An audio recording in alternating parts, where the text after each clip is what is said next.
Hi guys, எல்லாருக்கும் வணக்கம். நம்ம வந்து கிராஸ் கட் கொடுக்கறது எப்படின்னு இன்னுமே நமக்கு நிறைய பேருக்கு வந்து தெரியாது, பிகினர்ஸுக்கு.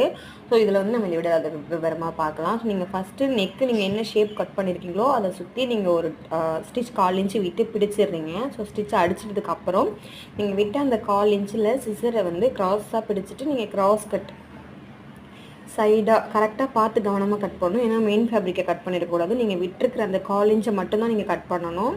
ஸோ நீங்கள் ஃபுல்லாகவே லோவர் நெக்கு ஃபுல்லாகவே நீங்கள் கட் பண்ணிடணும். லோவர் நெக்கு ஃபுல்லாக நீங்கள் கட் பண்ணிடணும்.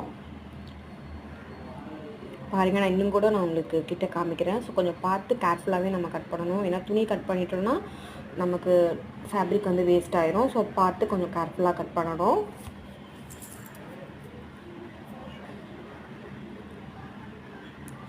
நீங்கள் பொறுமையாக பார்த்தீங்கன்னா தான் உங்களுக்கு நல்லாவே புரியும் இது. அடுத்தது நீங்கள் பாருங்கள், நான் ஃபுல் நெக்குமே லோவர் நெக்கு ஃபுல்லாகவே நான் உங்களுக்கு கட் பண்ணியிருக்கேன். ஸோ நான் வச்சுருக்கிறது பா நெக்கு தான். ஸோ நான் அந்த பா நெக்குக்கு நான் ஃபுல்லாகவே கட் பண்ணிட்டேன். ஸோ இப்போ டர்ன் பண்ணி காட்டுற பாருங்கள் எவ்வளோ அழகாக இருக்கும்னு. ஸோ நீங்கள் அந்த கட் பண்ணி விட்டாலே போதும், அதுவே நமக்கு படிமான தையல் போடுற அளவுக்கு நல்லா பக்காவாக செட் ஆகிடும். பாருங்கள் எவ்வளோ அழகாக இருக்குது நெக்கு.